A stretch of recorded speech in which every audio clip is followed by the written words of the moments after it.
नमस्कार, आपका स्वागत है। स्कंद पुराण के अनुसार नंदी महाराज ने देवताओं को कुछ ऐसे कार्यों के बारे में बताया है जो सोमवार के दिन किसी भी मनुष्य को नहीं करने चाहिए।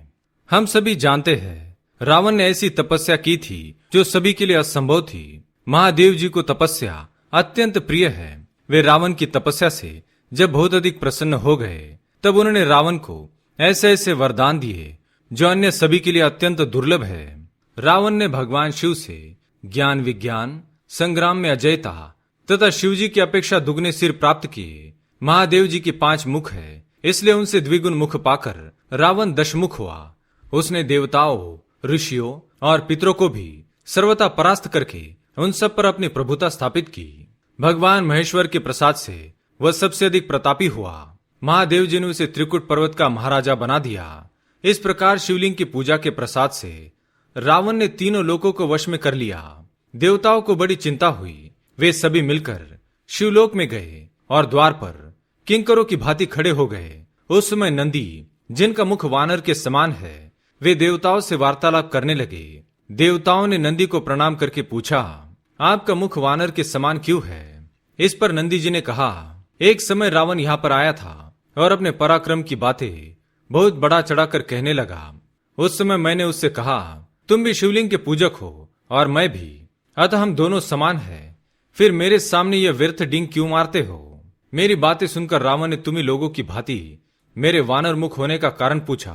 उत्तर में मैंने निवेदन किया कि यह मेरी शिव उपासना का फल है। भगवान शिव मुझे अपना सारूप्य दे रहे थे, किंतु उस समय मैंने वह स्वीकार नहीं किया। अपने लिए वानर के समान ही मुख मांगा। भगवान बड़े दयालु है। उन्होंने कृपा पूर्वक मुझे मेरी मांगी हुई वस्तु दे दी। जो अभिमान शून्य है, जिनमें दंभ का अभाव है तथा जो परिग्रह से दूर रहने वाले हैं, उन्हें भगवान शंकर का प्रिय समझना चाहिए। इसके विपरीत जो अभिमानी, दंभी और परिग्रही है, वे शिव की कल्याणमयी कृपा से वंचित रह जाते हैं। रावण मेरे साथ पूर्वोक्त बातचीत में अपने तपोबल का बखान करने लगा। उसने कहा, मैं बुद्धिमान हूं। मैंने भगवान शिव से 10 मुख मांगे हैं। अधिक मुखों से शिव जी की अद्भुत स्तुति की जा सकती है।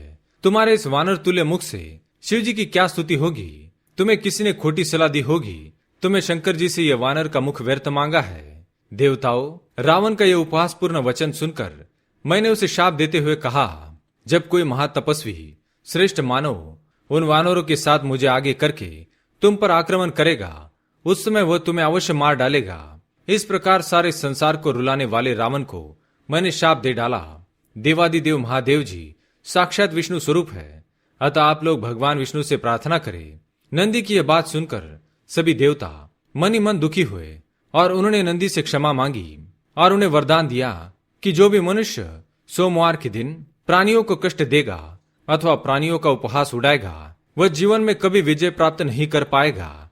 अतः प्रत्येक मनुष्य को नंदी जी का सम्मान अवश्य ही करना होगा।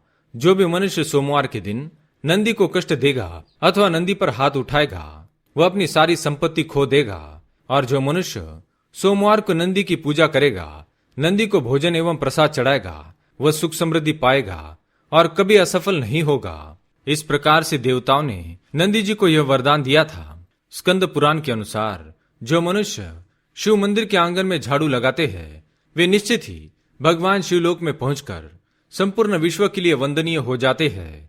जो भगवान शिव के लिए शिव मंदिर में अत्यंत प्रकाशमान दर्पण अर्पण करते हैं, वे आगे चलकर सुख समृद्धि प्राप्त करते हैं। जो मनुष्य भगवान शिव की प्रसन्नता के लिए धूप का निवेदन करते हैं, वे अपने पिता और नाना के दोनों कुलों का उद्धार करते हैं तथा भविष्य में यशस्वी हो जाते हैं।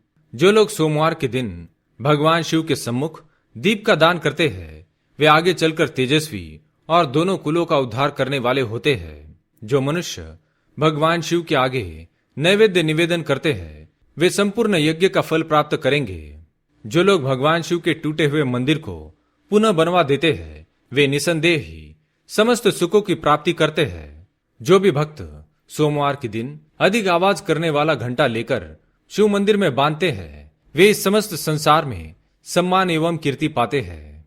धनवान हो या दरिद्री, जो प्रत्येक दिन 3 बार शिव जी का दर्शन करता है, वह सुखी हो जाता है और समस्त दुखों से छूट जाता है। जिनके मुख से ओम नमः शिवाय यह पंचाक्षरी मंत्र सदा उच्चारित होता रहता है, वे मनुष्य भगवान शंकर के स्वरूप है। प्रातःकाल, मध्याह्न काल तथा संध्या के समय शंकर जी का दर्शन करना चाहिए। प्रातःकाल भगवान शिव के दर्शन से संपूर्ण पातकों का नाश होता है। दोपहर के समय शिव जी के दर्शन करने से मनुष्य के 7 जन्म के पाप नष्ट होते हैं तथा रात्रि काल में शंकर जी के दर्शन से जो पुण्य होता है उसकी तो कोई गणना ही नहीं है। तो दोस्तों, इस प्रकार से आप भी सोमवार के दिन ये कार्य अवश्य करें और भूल से भी किसी पशु का अपमान ना करें। अगर आप शिव जी के भक्त हैं तो इस वीडियो को लाइक करें और कमेंट में हर हर महादेव, जय शिव शंकर अवश्य लिखें। साथ ही चैनल को सब्सक्राइब करें। धन्यवाद।